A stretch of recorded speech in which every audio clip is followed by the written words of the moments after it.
Hello students, स्वागत है आप सभी का आपके अपने चैनल टीएच क्लासेस पर। हमारा मोटो है टीच अचीव, यानी हम पढ़ाएं और आप सभी अपनी लाइफ में सक्सेस अचीव करें। तो लेकर आ गई हूँ आप सभी बच्चों के लिए, 12th वाले बच्चों के लिए हिंदी का पेपर, जिसको हम आज अच्छे से समझने वाले हैं।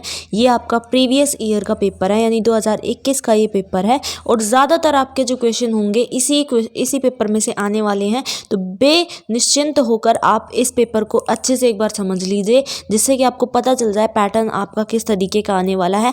और ऐसी मैं आपको ट्रिक्स बताने वाली हूँ, कुछ ऐसी टिप्स एंड ट्रिक्स जिसकी वजह से आप बिना चैप्टर्स पढ़े भी इस पेपर में अच्छा स्कोर कर सकते हैं। यानी सिर्फ ग्रामर पोर्शन को आप कैसे सॉल्व करेंगे और ग्रामर पोर्शन से ही कैसे आप पासिंग मार्क्स ला सकते हैं। उससे कोई फ़र्क नहीं पड़ता आपने कुछ बुक्स वगैरह में चैप्टर्स पढ़े हैं नहीं पढ़े हैं, बट फिर भी आपको चैप्टर्स पढ़ने हैं, जिससे कि आपके पासिंग मार्क्स से भी और बेहतर नंबर आ सके। और चैप्टर्स पढ़ने के लिए आप जल्दी से चैनल पर प्लेलिस्ट की वीडियोस देख सकते हैं। मैंने सारे चैप्टर्स आपको क्लियरली करवा दिए हैं, ठीक है। तो वो चैप्टर्स आप अच्छे से देख लीजिए, जिससे आपको और भी अच्छे से हिंदी का पेपर जो है वो समझ में आ जाए। इसके अलावा चलिए मैं आपको बता देती हूँ आपका पहला जो पेज है वो किस तरीके के आएगा, ठीक है। इसके अलावा ऐसे कौन सी चीज़ें हैं जो आपको ध्यान में रखनी है इस पेपर को सॉल्व करते टाइम। मैं इस चैनल के होस्ट हूँ, चलिए स्टार्ट कर लेते हैं हमारी वीडियो को। लेकिन उससे पहले अगर चैनल पर नए हैं, सब्सक्राइब करना ना भूलें, साथ ही साथ बेल आइकॉन को प्रेस कर दें ताकि सारी लेटेस्ट अपडेट आपको टाइम टू टाइम मिलती रहे। चलिए स्टार्ट कर लेते हैं। तो आपका जो पहला पन्ना है तो वो इस तरीके का दिखाई देगा। आपका पहला जो आपको क्वेश्चन पेपर जैसे ही आपको मिलेगा, आपको टाइम पे पहुंचना है। जैसा कि आपको पता है आपके एग्ज़ाम जल्दी, मतलब कि आपका जो एग्ज़ाम है वो कल है, तो आपको टाइम टू टाइम आपको पहुंच जाना है और टाइम से पहले ही पहुंचिएगा, ठीक है। और फिर आपको दिया जाएगा इस टाइप का पेपर, और इस पेपर को पढ़ने के लिए आपको पूरा 15 मिनट का टाइम दिया जाता है। तो 15 मिनट आपको ओनली ये पेपर पढ़ने में लगाना है, ताकि आपको जो क्वेश्चन है वो अच्छे से समझ में आ जाए, ठीक है। तो इस प्रश्न पत्र में जो है 24 प्रश्न होने वाले हैं, जिसमें आपका खंड क होगा 18 प्रश्नों का, खंड ख होगा 3 प्रश्नों का और खंड ग होगा 3 प्रश्नों का। यानी जो खंड ख है और खंड ग है उनमें आपकी होती हैं चॉइसेस, ठीक है। तो इन दोनों में होती हैं आपकी चॉइसेस और इसमें पूरे 8 प्रश्न होते हैं, 8 पृष्ठ होते हैं पूरे, ठीक है। यहाँ पर अनुक्रमांक के स्पेस में आपको अपना रोल नंबर फिल करना है। ये आपका एक यूनिक कोड नंबर दिया जाता है, इसको आप अपनी आंसर शीट पे लिखेंगे। ये सेट ए है, तो सेट ए बी सी ये जो है ये अलग अलग होते हैं, बट इनमें डिफरेंस ज़्यादा कुछ नहीं होता। क्वेश्चन पेपर के सब कुछ सेम रहता है, क्वेश्चन भी सेम रहेंगे, बस उनके जो नंबर है वो चेंज हो जाता है। जैसे फर्स्ट क्वेश्चन ए में अगर पहला है तो बी में उसको दूसरा क्वेश्चन बना देते हैं, ठीक है। ऐसे होने वाला है। उसके बाद आपका इसका कोड जो है वो 301 है। यहाँ पर आपको परीक्षा का दिन और दिनांक लिखना है, यानी डे और डेट लिखनी है। और यहाँ पर आपके जो निरीक्षक होने वाले हैं, इन्विजिलेटर, उनके दोनों के हस्ताक्षर आएंगे, यानी जो टीचर्स हैं आपके उनके साइन होंगे। कुछ सामान्य अनुदेश यहाँ पर दिए हुए हैं। यहाँ पर जो पहला प्रश्न है उस पे पहला जो आपको पृष्ठ है, यानी जो मैंने ऊपर पहला पेज दिखाया, उस पे आपको ओनली रोल नंबर यानी अनुक्रमांक के अलावा और कुछ भी नहीं लिखना है, क्योंकि फिर वो बाद में आपको ये ना कहे जाए कि भाई आपने चीटिंग करी है। तो पहले आपको ये भी ध्यान रखना है, क्वेश्चन पेपर पर भी आपको कुछ भी नहीं लिखना रोल नंबर के अलावा, ठीक है। इसके अलावा आपको जैसे ही क्वेश्चन पेपर मिले 15 मिनट किस चीज़ के मिलेंगे, आपको मैंने बताया कि आपको पहले तो अपना पेपर अच्छे से चेक करना है कि भाई अगर 24 प्रश्न बताए हुए हैं और कितने पन्ने बताए हैं। अगर 8 पन्ने बताए हुए हैं मेरे क्वेश्चन पेपर में, 8 पन्ने है या नहीं है, ये आपको अच्छे से चेक करना है। और इसके अलावा आपको क्वेश्चन भी देखने हैं कि 26 क्वेश्चन अगर बताए हुए हैं तो 26 के 26 हैं या नहीं है मेरे पेपर में, ठीक है। ये आप देखेंगे। उत्तर पुस्तिका जो होगी, आपको जो आंसर शीट दी जाएगी जिसपे आप लिखेंगे आंसर्स अपने, उस पर आपको कुछ भी पहचान चिन्ह नहीं बनाना है, क्योंकि वो एज अ चीटिंग मानी जाती है। तो वो आपको कुछ भी नहीं बनाना, उस पर भी आपको रोल नंबर के अलावा और कुछ नहीं लिखना, ठीक है। रोल नंबर, सब्जेक्ट और अपना नाम वगैरह आप लिखेंगे, इसके अलावा और कुछ भी नहीं लिखेंगे उस पर। और उस पर आपकी जो कोड है, कोड संख्या भी आपको लिखनी ही पड़ेगी, ठीक है। उसके बाद आपका हिंदी यहाँ से स्टार्ट हो जाता है। देखिए इसमें आपके 3 खंड होने वाले हैं, और 3 खंड कौन कौन से होंगे, खंड ख, खंड घ और खंड ग, ठीक है। इसके खंड क के आपको सारे प्रश्न करने हैं, सभी प्रश्न करने हैं। खंड ख और ग में से केवल एक खंड करना है। मैंने बताया इसमें चॉइसेस होती हैं, तो या तो आप खंड ख कर लीजिएगा जो आपको ठीक लगे, या फिर अगर आपको खंड ग आता है तो उसमें आप वो भी कर सकते हैं, ठीक है। इसमें खंड क में है 85 अंकों को, और खंड ग और ख में आपको 15 अंकों को, यानी खंड क में से आपका 85 नंबर का आएगा और खंड ग में से आपका खंड ख और ग में से आपका 15 नंबर का आएगा। ठीक है, तो पूरा मिलाकर आपका 100 नंबर का पेपर हो जाता है ना। पूरा 100 नंबर का पेपर 3 घंटे का आपको टाइम दिया जाएगा इस पेपर को सॉल्व करने के लिए। तो पहले खंड ख जो है, खंड क जो है वो हम अच्छे से समझ लेते हैं। पहला प्रश्न है 4 नंबर के लिए। क्या प्रश्न है, इसमें हमें इस टाइप से काव्यांश की सप्रसंग व्याख्या करनी है। ओनली व्याख्या कर दीजिए। व्याख्या का मतलब होता है जो आपको ये दिया हुआ है इसकी हिंदी लिख दीजिए बस। तो आपको यहाँ पर दिखाई दे रही होगी, ये एक तरह से काव्यांश है, ये कविता है, हमने अच्छे तरह से पढ़ी थी। इसमें हमने क्या पढ़ा था, भरत का राम के प्रति प्रेम पढ़ा था। तो आपने अगर वो नहीं देखी है वो वीडियो तो जल्दी से जाकर वो देख लो, ताकि आपकी इसकी व्याख्या अच्छे से कर पाओ और 4 नंबर आपके मिस ना हो। ठीक है, इसके अलावा नीचे आपके इसमें चॉइस भी दी होती है, तो इसके अगर आपको इसकी व्याख्या नहीं आ रही तो आप इसकी व्याख्या कर सकते हैं। ठीक है, चलिए उसके बाद आपका इसी में ख पॉइंट है जो भी आपका 2 नंबर का चाहिए, यानी पहला जो क्वेश्चन है वो आपको दोनों मिलाकर 6 नंबर का बनता है।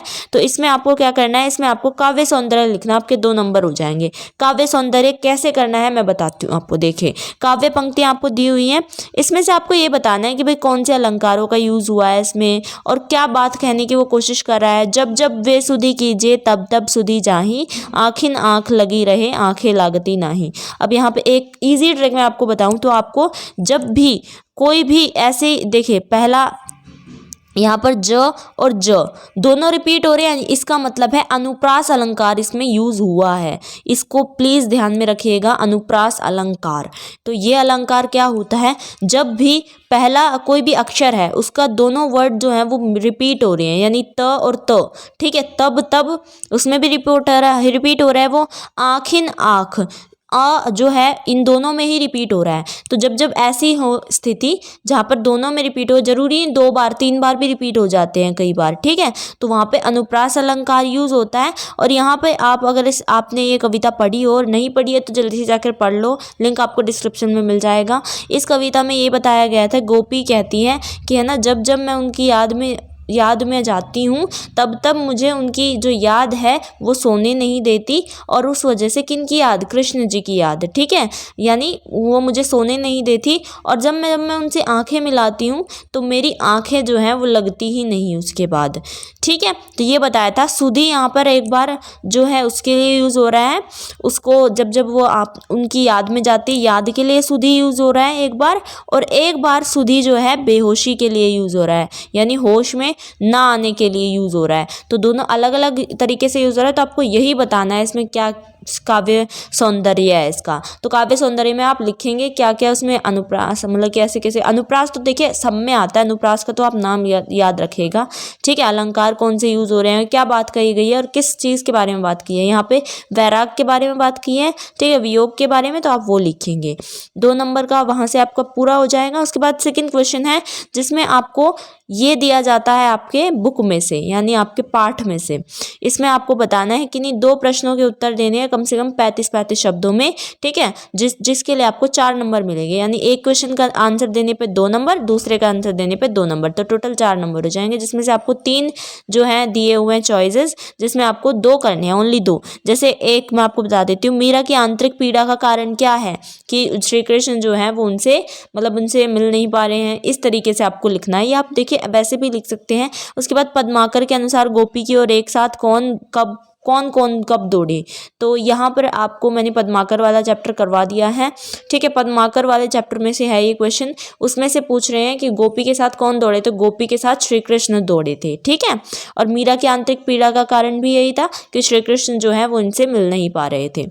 और उसके बाद आप थर्ड क्वेश्चन अगर नहीं आए तो आप उसको छोड़ सकते हैं, क्योंकि 2 ही क्वेश्चन करने थे, हमने कर लिए। तो 2 नंबर यानी 4 नंबर आपके पक्के हो जाएंगे। उसके बाद थर्ड जो क्वेश्चन है वो आपका 2 नंबर का है, जिसमें आपको 2 कविताएं दी हैं, या तो मौन कविता ले लो या फिर मैं नीर भरी दुख की बदली, ये कविता ले लो। उसका केंद्रीय भाव लिखना। केंद्रीय भाव का मतलब होता है क्या उसमें बात कही गई है, उसको हमें अपने शब्दों में लिखना है। ठीक है, तो वो आप लिख लेंगे तो 2 नंबर आपके यहाँ से पक्के। उसके बाद चौथा क्वेश्चन है जिसमें हमें अलंकार का नाम बताना है। ठीक है, जैसे वे रहीम नर धन्य है पर उपकारी अंग, बाटन वारे के लगे ज्यों मेहंदी को रंग। ठीक है, तो जैसे ज्यों जहाँ पर आ गया ना, वहाँ पर होता है उपमा अलंकार। तो यहाँ पर आपको उपमा अलंकार लिख देना है। छंद आपको कौन से हैं यहाँ पर वो लिखना है आपको, 2 नंबर आपके पक्के हो जाएंगे। ठीक है, उसके बाद आपका 5वां प्रश्न है, प्रगतिवादी काव्य शोषितों के प्रति सहानुभूति का काव्य है, स्पष्ट करना है। नई कविता की 2 प्रमुख विशेषताएं बतानी है। या अथवा आ गया, मतलब या तो ये वाला क्वेश्चन करना है या ये वाला, 2 नंबर आपको यहाँ से मिल जाएंगे। उसके बाद 6ठा क्वेश्चन काफ़ी ज़्यादा इंपॉर्टेंट है 4 नंबर के लिए, और इसमें करना कुछ नहीं होता। देखिए, आपको एक गद्यांश दे दिया जाएगा जिसकी आपको व्याख्या करनी है। जैसे हमने ऊपर जो है काव्यांश दिया था उसमें व्याख्या करके 4 नंबर ले लिए पहले क्वेश्चन में। यहाँ पर अगर हम व्याख्या करते हैं यहाँ दोबारा 4 नंबर मिल जाएंगे। आपको ये पूरा अच्छे से पढ़ना है पहले तो। जैसे आपको 15 मिनट का टाइम दिया जाए क्वेश्चन पढ़ने के लिए, तो आपको पहले ये क्वेश्चन अच्छे से पढ़ने हैं, भाई इसमें बताया क्या हुआ है। ठीक है, तो आपके दिमाग में आइडिया लग जाएगा कि इसमें ये चीज़ें बताई हुई हैं तो मुझे ये चीज़ें लिखनी है।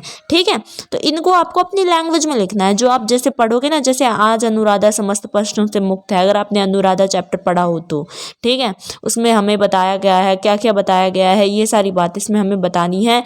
यही बताने के आपको 4 नंबर मिल जाएंगे। अपनी भाषा में लिखना है। व्याख्या का मतलब होता है उसकी हिंदी लिख दीजिए जो इसमें बताई गई है। उसके बाद अथवा में आपको ये अगर समझ आ रहा है तो वो कर सकते हैं आप। ठीक है, उसके बाद आपका 7वां क्वेश्चन आ जाएगा। 7वां क्वेश्चन है, पठित पाठ के आधार पर राजेंद्र यादव या फिर रामचंद्र शुक्ल की भाषा शैली की 2 विशेषताएं लिखनी है। 2 नंबर का ये क्वेश्चन है। तो यानी आपने अगर राजेंद्र यादव की कोई कविता पढ़ी हो तो उसकी भाषा शैली क्या होती है। भाषा शैली का मतलब होता है क्या उसने ब्रज भाषा में लिखा है अपना जो भी वो कविताएं लिखते हैं, या उसने जो है अवध भाषा में लिखा है। कौन सी भाषा शैली उसने यूज़ करी है लिखने के लिए, उसके 2 नंबर आपको मिल जाएंगे। ठीक है, 8वां क्वेश्चन है आपका, किन 2 प्रश्नों के हमें उत्तर देने हैं 35-35 शब्दों में।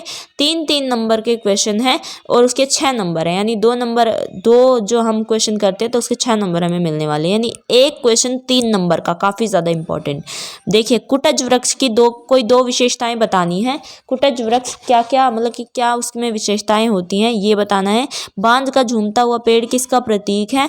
2 पीढ़ियों की, यानी इसमें से सिर्फ आपको 2 करने हैं और आपको 3-3 नंबर यानी 6 नंबर यहाँ से मिल जाएंगे।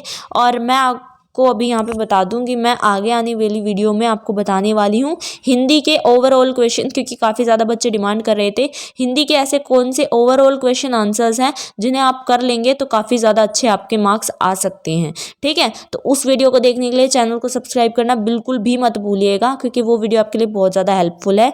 ठीक है, उसके बाद हम देख लेते हैं 9वां क्वेश्चन। 9वां क्वेश्चन में हमसे बोला गया है कि इन्हीं 2 प्रश्नों के उत्तर देने, वो भी 50-50 नंबर में, और इसके लिए भी आपको 3-3 नंबर मिलेंगे एक प्रश्न के लिए, तो आपके 6 नंबर यहाँ से हो जाएंगे। तो क्वेश्चन है आपका, विराटा की पद्मिनी उपन्यास का संदेश क्या है। काफ़ी ज़्यादा बार पूछा जाता है विराटा की पद्मिनी, इसको हम बहुत अच्छे से उस वीडियो में कवर करने वाले हैं ओवरऑल क्वेश्चन आंसर में। ठीक है, उसके बाद कुमुद की 3 चारित्रिक विशेषताएं बताइए। कुमुद कैसी है, क्या है उसमें। ठीक है, या फिर आप इनमें से, तो आपको 2 करने हैं तो आप ये दोनों कर सकते हैं। ठीक है, 3-3 नंबर आपके हो जाएंगे। उसके बाद आपको लिखने हैं, ये भी आपके बुक में से पूछे जाते हैं, 1-1 नंबर के क्वेश्चन है। 1 नंबर का ये, 1 नंबर का ये। छोटी रानी ने रामदयाल को सर्वप्रथम क्या आदेश दिया। देवी सिंह ने गोमती को अपनाने के प्रस्ताव से क्या उत्तर दिया। तो ये भी आपका 1-1 नंबर का है। उसके बाद बात आती है अगेन ग्रामर पोर्शन की, जो कि है आपका एक काव्यांश आपको दिया गया है, पूरा काव्यांश है, और नीचे आपसे कुछ प्रश्न पूछे जाएंगे, ये 5 प्रश्न, और जिनके लिए आपको 5 नंबर मिलने वाले हैं। यानी 5 प्रश्न जो हैं वो 5 नंबर के हैं, 1-1 नंबर का एक क्वेश्चन। कवियत्री सबसे छोटी होना क्यों चाहती है, तो ऊपर देख लेते हैं आंसर इसका। देखिए, ये तो काफ़ी ज़्यादा इजी होता है, ऊपर से पढ़ के देख लो। मैं सबसे छोटी हूँ, तेरी गोदी में सोऊं, तेरा आंचल पकड़ पकड़ कर फिर सदा माँ। क्यों होना चाहती है वो छोटी, ताकि वो अपनी माँ के आंचल में सो सके और अपनी माँ की जो गोद है उसमें सो सके। ठीक है, 1 नंबर हो जाएगा, ये लिख लेंगे आप। उसके बाद बड़े होने से क्या हानि होती है, तो यहाँ पर आप पढ़ लीजिए, बड़े होने से क्या हानि होती है। आंचल पकड़ पकड़ कर सोऊं, कड़ा बनाकर पहले हमको तू पहले जो है चलती है मात, हाथ पकड़ कर सदा हमारे साथ नहीं फिरती दिन रात, अपने कर से खिला धुला मुख धूल पूंछ सज्जित। तो ये बड़े होने की आप लिख सकते हैं, बड़े होने की यही हानि होती है कि जो माँ है वो हमें, मतलब जैसे माँ, हम छोटे होते हैं तो हमें खिलाती पिलाती है ना, यही सब इसमें बताया गया है। और बड़े होने के बाद ऐसा कुछ नहीं होता, बड़े होने के बाद जिम्मेदारियाँ आ जाती हैं, उसके बाद हमें अपना होश नहीं रहता। तो यही सारी चीज़ इसमें लिखनी है, बड़े होने की क्या हानि है, 1 नंबर मिल जाएगा। माता छल किस प्रकार करती है, तो ऊपर आप जब अगर पढ़ेंगे तो आपको पता चल जाएगा जाएगा। माता छल इस प्रकार करती है, जैसे आपने भी बचपन में क्या किया होगा, जब आप खाना खाते होंगे तो मम्मी, आप खाना खाने से मना कर देते होंगे तो मम्मी क्या करती है, मम्मी बोलती है कि ये ले, ये मतलब चंदा का ये खा ले तू, ये टूक, है ना, ऐसे करके। तो माता छल इस प्रकार करती है खाना खिलाने में। बेटी माँ से क्या दिखाने की इच्छा कर रही है, तो आप ऊपर अगर पढ़ेंगे तो आपको समझ आ जाएगा, ठीक है। इसीलिए पढ़ना आपको अच्छे से है 15 मिनट के टाइम में। इस कविता में कौन सा भाव है, विरह भाव है, लगाव भाव है, ईर्ष्या भाव है। विरह का मतलब होता है कोई अगर दूर हो रहा हो किसी से, कोई अगर प्रेमी से अपने दूर हो रहा हो, माता से अपने दूर हो रहा हो। लगाव का मतलब होता है किसी से लगाव रखना, ये तो आपको पता ही है, किसी से अगर प्रेम प्यार है वो रखना। ईर्ष्या का मतलब होता है किसी से जलन रखना। तो माँ और बेटी का उसमें है, तो जलन तो नहीं हो सकता, दूरी भी नहीं हो सकती, तो लगाव इसमें होगा, ठीक है। लगाव का भाव है इसमें, तो 1 नंबर आपका हो जाएगा। इसके बाद आपका 12th क्वेश्चन है, जो कि आपका अगेन देखिए गद्यांश में से, तो मैंने बताया ना, देखिए 11 नंबर का ये पूरा क्वेश्चन है, तो 11 नंबर कितने ज़्यादा इंपॉर्टेंट है आपके लिए। और 11 नंबर आपको कुछ भी नहीं करना, बस ये क्वेश्चन ये जो है अच्छे से पढ़ लीजिए और उसके नीचे आंसर दिए हुए हैं। तो हिंदी में तो पासिंग मार्क्स आप ऐसे ही ग्रामर से ही ला सकते हैं, कोई दिक्कत नहीं है अगर आपने ये पाठ वगैरह नहीं पढ़े हैं तो। इसको अगर आप पूरा पढ़ लेंगे 2 नंबर का, तो पहला क्वेश्चन हो जाएगा, विज्ञान की राह पर चलने वाले धर्म की उपेक्षा क्यों करने लगते हैं। तो अब अगर आप इसको पढ़ेंगे, प्राय देखा जाता है विज्ञान के क्षेत्र में जाकर लोग धर्म की उपेक्षा करते हैं। धर्म पर अंधविश्वास का एक लांछन लगाकर वैज्ञानिक अपने सत्यान्वेषी होने का गुणगान करते हैं। तो ये आंसर क्या हो जाएगा इसका, विज्ञान की राह पर चलने वाले धर्म की उपेक्षा क्यों करते हैं, यानी धर्म को क्यों ऐसे उपेक्षा करते हैं उसकी। तो आंसर हो जाएगा, ये लोग जो है धर्म पर अंधविश्वास का एक लांछन लगाते हैं, जिस वजह से ये सिर्फ अपना गुणगान करते हैं, इसलिए इनकी उपेक्षा करते हैं। 2 नंबर आपके पक्के। फिर उसके बाद धर्म का लक्ष्य क्या है, यहाँ से आप पढ़ लेंगे धर्म का लक्ष्य। देखिए ये रहा, धर्म का लक्ष्य मनुष्य के भीतर परोपकार, त्याग, बलिदान। तो आपको यही देखना है भाई, मिलती जुलती लाइन कौन सी है, ठीक है, और उस लाइन में ऐसे कौन से वर्ड है तो हमें लिखने से नंबर मिल जाएंगे। उसके बाद विज्ञान और धर्म के लक्ष्य में क्या भिन्नता है, तो यहाँ पर आपको पता चल जाएगा अगर आप पढ़ते हैं। विज्ञान का लक्ष्य होता है सत्य की खोज करना, और धर्म का लक्ष्य होता है मनुष्य के भीतर परोपकार करना। तो ये हो जाएगा, 2 नंबर आपके पक्के हो जाएंगे यहाँ से। विज्ञान और धर्म में क्या समानता है, तो ये जो है ये आप अगर इनको अच्छे से पढ़ेंगे तो आपको समझ में आ ही जाएगा। इसको उचित शीर्षक देने वाला जो है काफ़ी ज़्यादा इंपॉर्टेंट है। इसमें अच्छा से एक टाइटल दिखना है, शीर्षक का मतलब होता है टाइटल, कि आप इसमें क्या अच्छा सा टाइटल है। देखिए ऊपर टाइटल नहीं लिखा, तो आप इसमें क्या टाइटल लिख सकते हैं जो कि इसके ऊपर काफ़ी अच्छा लगे, ठीक है, जो इससे रिलेटेड भी हो। विज्ञान और धर्म से हम रिलेटेड लिख सकते हैं, विज्ञान एक अंधविश्वास, या फिर धर्म एक अंधविश्वास, विज्ञान और धर्म, इस टाइप से कुछ भी आप लिख के टाइटल का मतलब होता है आपने क्या शीर्षक सोचा है, उसमें आप कुछ भी लिख के आइए, छोड़ के कुछ नहीं आना है। मैं आपको पहले ही बता देती हूँ, ग्रेस मार्किंग होगी तो बिल्कुल कुछ मत छोड़ के आइएगा। और आप टाइटल में अगर कुछ भी लिखेंगे ना, क्योंकि आपके ऊपर डिपेंड करता है, तो आपको नंबर मिलने ही मिलने हैं, ठीक है। उसके बाद अलग अलग में कौन सा विराम चिन्ह है, विराम चिन्ह का मतलब होता है, देखिए ये जो है ये आपको दिखाई दे रहा होगा ये, ठीक है, ये जो आपको ऐसे दिखाई दे रहा है ना, ये विराम चिन्ह होता है। इसमें हमें बताना है कौन सा विराम चिन्ह है ये। तो ये विराम चिन्ह है, पहला है योजक, निर्देशक या अल्प विराम। तो ये होता है योजक। योजक का मतलब होता है जो एक दूसरे से जोड़े। तो जोड़ने का काम क्या कर रहा है, ये अलग अलग को जोड़ रहा है, ये अलग और ऐसे करके अलग, ठीक है, तो ये जोड़ रहा है, तो ये होगा योजक विराम चिन्ह। उसके बाद वैज्ञानिक शब्द में कौन सा प्रत्यय, प्रत्यय का मतलब होता है जो पीछे लगा हो, प्रत्यय यानी जो पीछे लगे। उपसर्ग अगर पूछा जाए जो आगे लग रहा है, तो वैज्ञानिक में इक प्रत्यय पीछे लग रहा है, ठीक है, तो इक प्रत्यय इसका आंसर हो जाएगा, 1 नंबर आपको मिल जाएगा।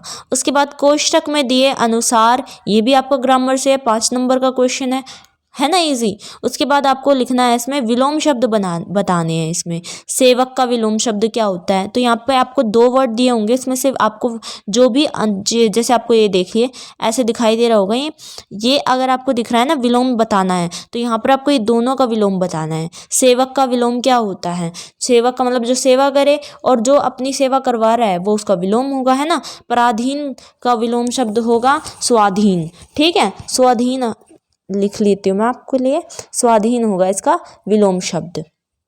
उसके बाद आपसे नीचे वाले क्वेश्चन में पूछा गया है जो कभी ना मरे उसको एक शब्द में बताना है। एक शब्द जो कभी ना मरे वो क्या होता है? अमर। तो आप अमर लिख देंगे, आपको 1 नंबर मिल जाएगा। आकाश के 2 पर्यायवाची बताइए। पर्याय का मतलब ये है पर्यायवाची, यानी आकाश को और क्या क्या कहते हैं? आकाश को हम क्या क्या कह सकते हैं? आसमान, है ना। आसमान के अलावा नभ, नभ भी कहते हैं हम आकाश को। तो ये पर्यायवाची आप लिख दीजिए। उसके बाद अतिथि और हानि, इसके शुद्ध रूप लिखने हैं। शुद्ध रूप का मतलब होता है ये गलत लिखा हुआ है और उसको ठीक करके लिखे। तो अतिथि को हम कैसे लिखते हैं? अतिथि को हम लिखते हैं ऐसे, है ना, ऐसे हम लिखते हैं अतिथि को। और हानि को हम कैसे लिखते हैं? ऐसे। लेकिन इसमें हमारी जो मात्रा है, मात्रा उल्टी लगा दी गई है, आपको मात्रा ठीक करके लिखनी है शुद्ध रूप अगर आएगा तो। इसके बाद वाक्य में प्रयोग करना है। नाक में दम करना। नाक में दम करना का मतलब होता है बहुत ज़्यादा परेशान करना। तो इसको आपको एक वाक्य में प्रयोग करके लिखना है। तो आप क्या लिख सकते हैं कि आज मेरे घर में छोटा बच्चा आया जिसकी वजह से मेरी नाक में दम हो गया। या फिर कह सकते हैं कि मेरे छोटे भाई ने आज मेरी नाक में दम कर दिया, मतलब उसने मुझे बहुत ज़्यादा परेशान कर दिया। तो यहाँ से आपके 5 नंबर पूरे हो जाएंगे अगर आप ये सब लिख के आ जाते हैं तो। उसके बाद आपका 14th क्वेश्चन, ये भी आपका जो है किससे है? ग्रामर पोर्शन से है, 4 नंबर का पूरा। सार लिखना है भाई, सार, वो भी 1/3 शब्दों में। एक उपयुक्त शीर्षक दे दो, 4 नंबर मिल जाएंगे। सार लिखने के 3 नंबर, शीर्षक देने का 1 नंबर। तो सार कैसे लिखते हैं मैं बताती हूँ आपको। देखिए आप पूरा अच्छे से पढ़िएगा। पढ़ने के बाद आपको जो समझ आ रहा है इसमें, जैसे हम पढ़ के देखते हैं, एक बार मैं आपको एग्जाम्पल सहित बताती हूँ। जीवन के फैसले मनुष्य को स्वयं करने होते हैं, इसीलिए आदमी को आत्मनिर्भर होना चाहिए। तो आप लिख सकते हैं कि जो फैसले, मतलब इनमें से ऐसे शब्द उठाइए जो कि आपको ऐसा लगता है कि भाई पाठक को पढ़ने ज़रूरी हैं, और ऐसे शब्द जो कि हमें मतलब इसके बारे में पूरी जानकारी दे दें कि इंसान को आत्मनिर्भर होना चाहिए। आप अपनी लैंग्वेज में लिखेंगे तो। अब तुम्हें क्या करना चाहिए, इसका ठीक ठाक उत्तर तुम्ही को देना होगा, दूसरा कोई नहीं दे सकता। तो आप लिख सकते हैं हमें जो करना है वो हम ही को करना है, और किसी और को ये सब कोई इसका उत्तर नहीं दे सकता। आप इस तरीके से इसको छोटा बना के लिख देना बस, ठीक है। तो आपको 4 नंबर मिल जाएंगे। और एक उपयुक्त शीर्षक बना दो, आत्मनिर्भरता लिख दो। आत्मनिर्भरता लिखते हो, एक उपयुक्त शीर्षक, शीर्षक मैंने बताया आपके ऊपर डिपेंड करता है, तो नंबर मिलने ही मिलने हैं। कुछ भी शीर्षक लिख के आ जाना, छोड़ के बिल्कुल मत आना पर, ठीक है। उसके बाद आपका 15th क्वेश्चन आ जाएगा। 15th में आपसे देखिए किसी एक विषय पर लगभग 300 शब्दों में निबंध लिखना है। निबंध ज़रूर लिख के आना, 8 नंबर का है, क्योंकि 8 नंबर के क्वेश्चन को बिल्कुल नहीं छोड़ना। जैसे क्वेश्चन में देखिए 4 आपको टॉपिक दिए हुए हैं, इनमें से कोई भी एक आप टॉपिक पिक करिए और उस टॉपिक पर अपना बढ़िया सा निबंध लिख के आइए 300 शब्दों में, यानी कम से कम 1-1.5 पन्ने का निबंध लिख के आना आप, ठीक है। जैसे मेरा प्रिय लेखक, आपने कोई भी बुक पढ़ी हो, उसमें आपको कोई भी लेखक पसंद आया हो, उस लेखक के बारे में निबंध लिख दो, ठीक है। कि भाई जैसे मैंने कोई बुक पढ़ी है, कोई भी बुक, उसमें मुझे है ना ये लेखक पसंद आया और उस लेखक की ये विशेषताएँ हैं, उसने मुझे काफ़ी अच्छी प्रेरणा दी, इस टाइप से आप लिख दो। अगर वो समझ नहीं आता, आपको दूसरा टॉपिक समझ आ रहा है, मित्रता का महत्व, मित्र हमारे लिए क्यों ज़रूरी हैं, वो आप लिख सकते हैं कि मित्र हमारे लिए इसलिए ज़रूरी हैं क्योंकि वो हमारे बुरे समय में हमारे काम आ सकते हैं। इसके अलावा हम अगर खुश हैं तो हम उनसे अपनी खुशी जाहिर कर सकते हैं, इस बारे में लिख दो। और मेरा प्रिय मित्र कौन है, ये सब बता सकते हो। इसके अलावा सिकुड़ते वन, यानी वन जो है वो सिकुड़ते जा रहे हैं, उसके बारे में लिख सकते हैं। विद्यार्थी और अनुशासन, यानी विद्यार्थी के जीवन में अनुशासन क्यों ज़रूरी है, ये आप लिख सकते हैं, ठीक है। इनमें से कोई भी एक टॉपिक चुनकर आप निबंध लिख दीजिए और 8 नंबर आपके पक्के। उसके बाद 16वां क्वेश्चन है, इसमें से किसी एक का भाव पल्लवन करना है। करत करत अभ्यास के जड़मति होत सुजान। 3 नंबर का जो है ये 3, या फिर जो है पहला जो है आपका ये 3 नंबर का है, और दूसरा जो है ख पॉइंट में आपका 2 नंबर का है। तो इसमें करना क्या है, इसमें आपको या तो ये टॉपिक चुन लीजिए किसी एक का भाव पलन, या फिर ये टॉपिक। तो जैसे करत करत अभ्यास के जड़मति होत सुजान, भाव पल्लवन का मतलब होता है कि आपको इसमें यही बताना है कि इसमें बताया क्या हुआ है, ठीक है, अपनी लैंग्वेज में क्या भाव है इसके। करत करत अभ्यास के जड़मति होत सुजान, यानी अगर हम अभ्यास करते करते रहें तो हम कुछ भी कर सकते हैं। बिना अभ्यास के हम कुछ नहीं कर सकते, लेकिन अगर हम अभ्यास प्रैक्टिस कर सकते हैं, आपने सुना भी होगा practice makes a man perfect, तो आपको वही लिखनी है चीज़ कि अगर हम प्रैक्टिस अभ्यास करते रहें तो हम क्या कर सकते हैं, अपनी लाइफ में कुछ भी कर सकते हैं और कोई भी चीज़ हमारे लिए मुश्किल नहीं होगी। तो यही चीज़ आपको लिखनी है अपनी भाषा में, अच्छे से आप लिख दीजिए। इसके अलावा कुछ आप उदाहरण दे दीजिएगा कि भाई अगर हम प्रैक्टिस करते रहते हैं, फिर मेरा जो है मेरी बुआ का लड़का है उसने प्रैक्टिस करते करते वो IAS ऑफिसर बन गया, इस टाइप से आप उदाहरण दे दीजिएगा, भाव आपका हो जाएगा। ठीक है, आप ऊपर वाला चूज़ कर लीजिए जो आपको ठीक लगे, या फिर अगर नीचे वाला सही लग रहा है तो नीचे वाला चूज़ करके आप लिख सकते हैं उसके बारे में। ख पॉइंट आपको लिखना है, आप किसी पहाड़ी पर छुट्टी मनाने गए थे, अचानक वहाँ पे बर्फबारी होने लगी, अपने अनुभव को लगभग 35 शब्दों में लिखना है। तो कितना ईजी है ना, 2 नंबर मिल जाएंगे। अपने अनुभव लिखिए 35 शब्दों में। 35 शब्दों का मतलब है आपको कम से कम छोटा सा पैराग्राफ लिखिएगा, ज़्यादा बड़ा नहीं लिखना है, ज़्यादा टाइम वेस्ट मत कीजिएगा, सारे क्वेश्चन अटैम्प्ट करने हैं। ठीक है, तो सारे क्वेश्चन अटैम्प्ट करने हैं, ज़्यादा टाइम वेस्ट नहीं करना। तो जितने शब्दों में आपसे पूछा गया 35 शब्दों में, तो 35 शब्दों में ही आप पूरा अच्छे से लिख लेना। ठीक है, क्या पूछा गया है कि आप छुट्टियां मनाने गए हैं और वहां पर अचानक से बर्फबारी होने लग गई, उस बर्फबारी में जो है आपको क्या क्या अच्छा लगा, ठीक है, उस बर्फबारी में आपको मज़ा आया, क्या चीज़ें आपको वहां पर अच्छी लगी जाके, ये सारी चीज़ लिखनी है, आपको नंबर मिल जाएंगे। 17वां क्वेश्चन, अपनी बीमारी के बारे में बताकर अवकाश मांगते हुए अपने कार्यालय के प्रबंधक को पत्र लिखिए। यानी आप एक कार्यालय में, एक ऑफिस में काम करते हैं, वहाँ का जो मैनेजर है उसको आपको बताना है कि मेरी बीमारी है, मुझे कुछ बीमारी हो गई है, यानी मैं बीमार पड़ गया हूँ और इस वजह से मैं ऑफिस नहीं आ सकता, तो आपको अवकाश मांगना है। औपचारिक पत्र है ये। ठीक है, औपचारिक पत्र मैं आपको आगे करवा दूंगी, अभी जल्दी ही वीडियो अपलोड कर दूंगी मैं। 4 नंबर का है, आपको ये अच्छे से करना है। 18वां क्वेश्चन है, ये आपका है प्रारूपण से आप क्या समझते हैं, उसकी 2 विशेषताएं भी लिखनी है। तो प्रारूपण अगर आपने पढ़ा हो आप लिख सकते हैं, या फिर अगर आपको ये नहीं आता तो आपको टिप्पण लेखन के बारे में बताना है। 3 नंबर आपको मिल जाएंगे। टिप्पण लेखन क्या होता है, टिप्पणियों में लिखना, ठीक है, वो होता है टिप्पण लेखन। इसके बाद ख पॉइंट आपको करना है, जो कि आपका 4 नंबर का है। एक कक्षा में अगर आपके 54 छात्र हैं, उन्होंने गणित और विज्ञान में जो अंक प्राप्त किए हैं, उन्हें उनके सामूहिक एक बार जो चित्र है वो आपको बनाना है। ठीक है, तो इसमें आपको बार चित्र वो है आपको इस टाइप से बनाना होता है कि भाई ऐसे करके, ऐसे जितने नंबर उसने गणित में करे हैं, कितने नंबर उसे विज्ञान में करे हैं, ये मैं आपको बता दूंगी कैसे करना है। चलिए, उसके बाद आपका खंड ख स्टार्ट हो रहा है। ठीक है, ऊपर हमने 18 क्वेश्चन देख लिए खंड क के। अब ख और ग में आपके होते हैं चॉइस, तो आप इसको कर लीजिए, या फिर नीचे जब मैं आपको खंड दिखाऊंगी ग, वो आप कर सकते हैं। तो इनमें से आपको चॉइस में मिलेंगे। तो यहाँ पर आपको 19वां क्वेश्चन है, जिसको आपको दो अर्थ लिखने हैं। या तो आप संपादीय कक्ष के लिख दीजिए अंत, या फिर लेखमाला का, या फिर अंक का। ठीक है, तो 2 इसमें से कोई भी उठा लीजिए। कि जैसे संपादकीय कक्ष क्या होता है, कक्ष का मतलब है रूम, जहाँ पर संपादक बैठता है, जहाँ पर जिस रूम में वो बैठता है, जिस कमरे में वो बैठता है, वो होता है संपादकीय कक्ष। इसके आपको 1 नंबर मिल जाएंगे। इसके बाद अगर आपको लेखमाला का मतलब समझ आ रहा है, अंक का मतलब समझ आ रहा है, तो आप उसमें से 1 समझ लिख सकते हैं।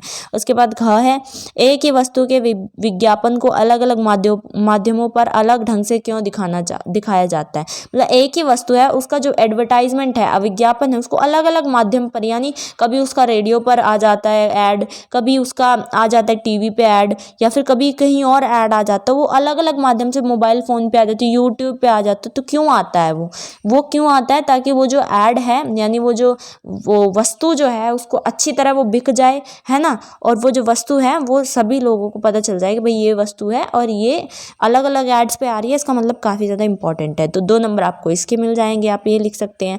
अखबार लोकतंत्र की रक्षा कैसे करते हैं, ये हमें बताना है, ये भी 2 नंबर का है। 5 नंबर का ये पूरा प्रश्न है, 5 नंबर आपके पक्के। ठीक है, इस तरीके से आप अगर मेरे बताए हुए तरीके से करते हैं तो।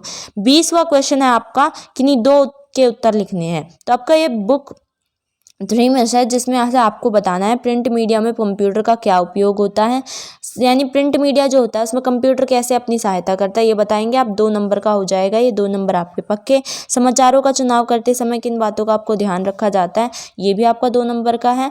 इसमें से आपको किन्हीं 2 के देने हैं। अगर आप चॉइस मिल रही है आपको 3 की, आप जो समझ आ रहा है दोनों में से, तीनों में से, वो आपको 2 उठा के कर लेने हैं। 21वां क्वेश्चन, लास्ट क्वेश्चन, आपको अपनी 4 साल पुरानी कार बेचनी है समाचार पत्र के लिए, क्योंकि विज्ञापन तैयार कीजिए। 3 नंबर का ये है। विज्ञापन तैयार करते समय देखिए एक डब्बा आपको बनाना पड़ेगा, ठीक है। कार कार कार, आपने विज्ञापन देखे भी होंगे ना, car car car, sale sale sale, sale लगी है। आप इसको बता सकते हैं मेरी कार का ये मॉडल है और मैं इसको बेचना चाहता हूँ, ठीक है, काफ़ी अच्छी कंडीशन में है, ठीक है, और इसके अलावा मैंने कब खरीदी थी, कितने में जाएगी। और इसके अलावा आप उसमें अपना मोबाइल नंबर दे सकते हैं कि अगर किसी को खरीदनी है तो इस मोबाइल नंबर पे संपर्क करें। तो विज्ञापन इस तरीके से करना है आपको।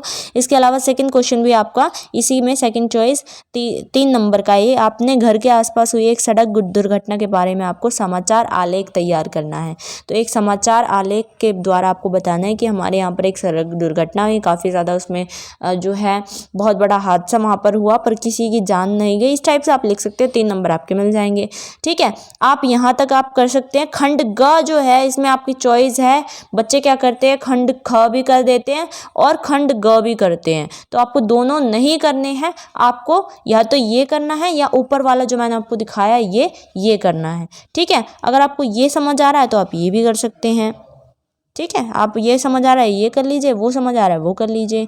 जैसे इसमें पूछा गया, इसमें भी वही सेम क्वेश्चन आने वाले हैं, वही मार्क्स मिलने वाले हैं, पर मैं आपको सजेशन दूंगी आप खंड ख करिए क्योंकि वो थोड़ा सा इजी हो जाता है इनसे। आई होप यहाँ से आपके समझ में आ गया हूँ। कंप्लीट आपको पूरा मैंने पेपर समझा दिया है और इस तरीके से अगर आप पेपर को सॉल्व करोगे तो बहुत अच्छे नंबर आपको मिल सकते हैं without even studying your books. बिना आपको अपनी बुक्स को हाथ लगाए भी आपको, मतलब बुक्स को तो पढ़ना ही है खैर, अगर बेटर नंबर लाने हैं तो, लेकिन पासिंग मार्क्स लाने हैं तो इस पेपर को अच्छी तरह जैसे मैंने समझाया है वैसे अगर आप करेंगे तो पासिंग मार्क्स आपको ग्रामर पोर्शन से ही मिल जाते हैं।